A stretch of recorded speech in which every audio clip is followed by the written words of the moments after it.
Bismillahirrahmanirrahim. Assalamualaikum warahmatullahi wabarakatuh. Selamat datang di kuliah biostatistika pertemuan ke-6 tentang uji validitas dan reliabilitas kuesioner. Nah, ini ada beberapa buku yang bisa kalian baca. Oke, kita mulai dari validitas dan reliabilitas. Salah satu masalah dalam penelitian adalah bagaimana data yang diperoleh adalah data yang akurat dan objektif. Hal ini sangat penting dalam penelitian karena kesimpulan penelitian hanya akan dapat dipercaya bila dia akurat ya. Data yang kita kumpulkan tidak akan berguna bila mana alat pengukur yang digunakan untuk mengumpulkan data penelitian tidak mempunyai validitas dan reliabilitas yang tinggi. Validitas ini berasal dari kata validity yang mempunyai arti sejauh mana ketepatan suatu alat ukur dalam mengukur suatu data. Jadi ketepatannya ya. Misalnya, jika akan menimbang cincin emas, maka menggunakan timbangan emas. Jika akan menimbang berat badan, maka menggunakan timbangan berat badan.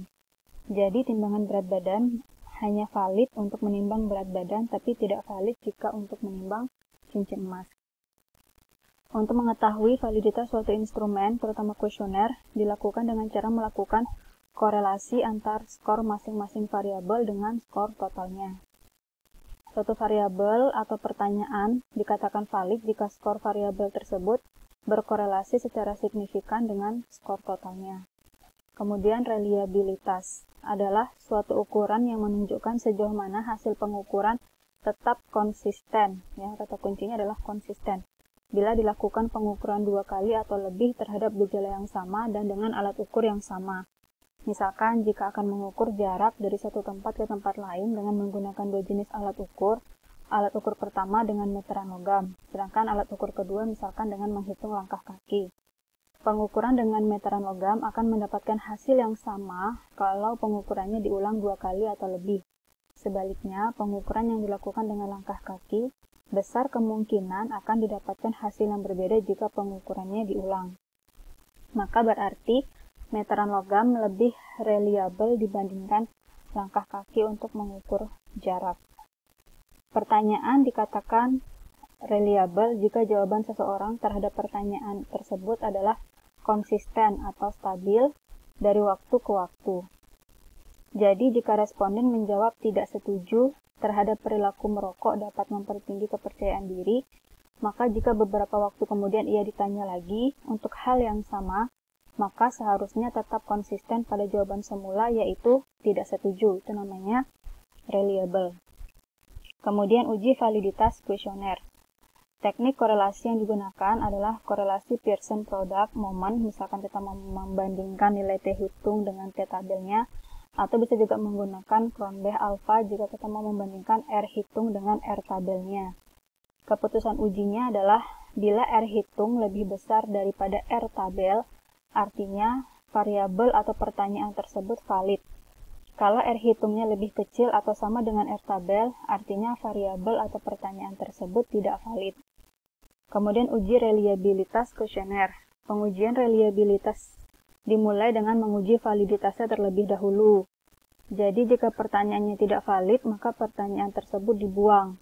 Pertanyaan-pertanyaan yang sudah valid, kemudian baru secara bersama-sama diukur reliabilitasnya. Jadi pastikan dulu setiap pertanyaan, misalkan ada 10 pertanyaan, pastikan dulu 10-10-nya valid, baru lanjutkan uji reliabilitasnya. Tapi kalau ada satu pertanyaan yang tidak valid, maka satu pertanyaan itu dibuang dulu, uji lagi uji validitasnya, baru uji reliabilitasnya. Untuk mengetahui reliabilitas dilakukan dengan uji Cronbach alpha. Keputusan ujinya adalah bila Cronbach alpha-nya lebih dari sama dengan 0,6, artinya variabel atau pertanyaan tersebut reliable. Tapi kalau Cronbach alpha-nya kurang dari 0,6, maka artinya variabel atau pertanyaan tersebut tidak reliable. Ini contoh, misalkan kita menggunakan kuesioner ini ya, dimensi empati dengan pertanyaan masing-masing ini ada 4 pertanyaan ya. Petugas apotek menggunakan pakaian rapi, pilihan jawabannya sangat puas, puas, cukup puas, kurang puas atau tidak puas. Nanti pasiennya disuruh jawab ya. Sangat puas itu skornya 5, puas skornya 4, cukup puas skornya 3, kurang puas skornya 2, tidak puas skornya 1. Kemudian petugas mengenakan tanda pengenal yang jelas, informasi obat diberikan tanpa pasien harus meminta, dan petugas memberikan perhatian yang sama kepada semua pasien. Langkah pada program SPSS-nya adalah masukkan data ke SPSS, klik Analyze, Scale, kemudian Reliability Analysis, masukkan semua variabel pertanyaan ke dalam kotak items, kemudian pilih modelnya yaitu alpha, klik statistik pada bagian descriptive for, klik item, scale, dan scale of. If item deleted, klik continue dan OK. Nanti akan muncul hasil seperti ini.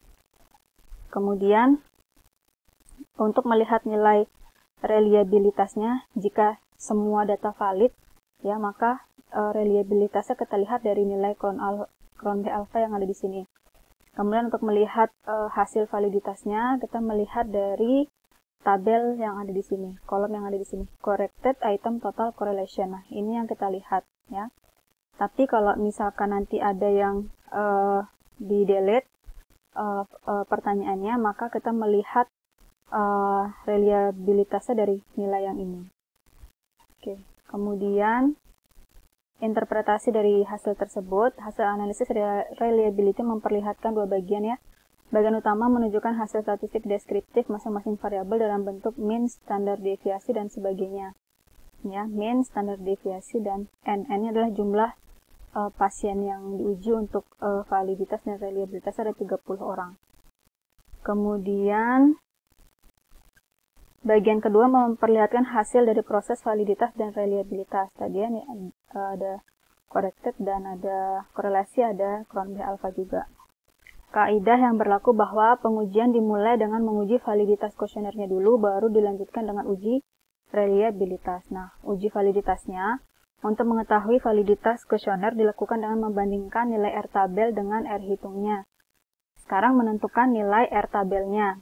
Nilai R tabel dilihat dengan tabel R dengan menggunakan rumus adalah DF sama dengan N-2.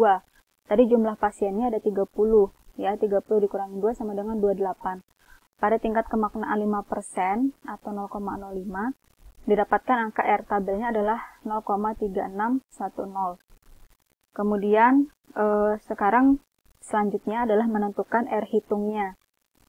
Nilai R hitung dapat dilihat pada kolom correlated item total correlation yang tadi saya lingkari warna merah ya.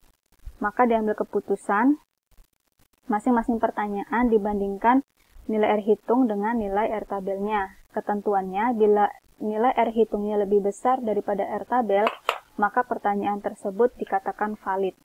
Nah, ini contoh tabel R ya. Tadi DF N-2, pasiennya tadi 30 dikurangi 2 sama dengan 28. Pada tingkat kepercayaan 0,05 atau 5%, didapatkanlah R tabelnya adalah 0,3610. Kemudian tadi, misalkan saya buatkan tabel ya, P1 sampai dengan P4, R hitungnya tadi dari nilai correlationnya tadi ya, ada 0,927, yang P2-nya 0,752, P3 0,905, dan P4-nya 0,887. R tabelnya tadi adalah 0,3610, maka di sini bisa diketahui bahwa R hitungnya lebih besar daripada R tabel untuk keempat pertanyaan tersebut. Maka kesimpulannya adalah keempatnya sama-sama valid. Terlihat dari 4 pertanyaan tersebut, semua pernyataan memiliki R hitung lebih besar daripada R tabel, maka pertanyaan 1, 2, 3, dan 4 dinyatakan valid ya. Tetapi misalkan jika ada pertanyaan yang tidak valid, maka melakukan analisis lagi dengan mengeluarkan pertanyaan yang tidak valid. Jadi nanti di statistiknya itu dikeluarin ya. Kemudian langkah SPSS-nya adalah masih sama ya. Analyze, Scale, Reliability Analysis, keluarkan variabel pertanyaan yang tidak valid, atau kembalikan ke kotak kiri. Pernyataan yang valid tetap pada kotak items, kemudian klik OK.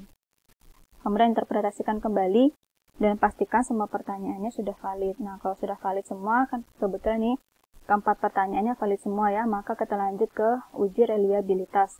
Setelah semua pertanyaan valid, ya, lanjut uji reliabilitas caranya dengan membandingkan nilai cron B alpha dengan nilai standarnya yaitu 0,6. Nah, tadi nilai cron B alpha-nya karena semua pertanyaan valid, kita pakai tadi tabel yang di lingkaran merah yang paling atas ya.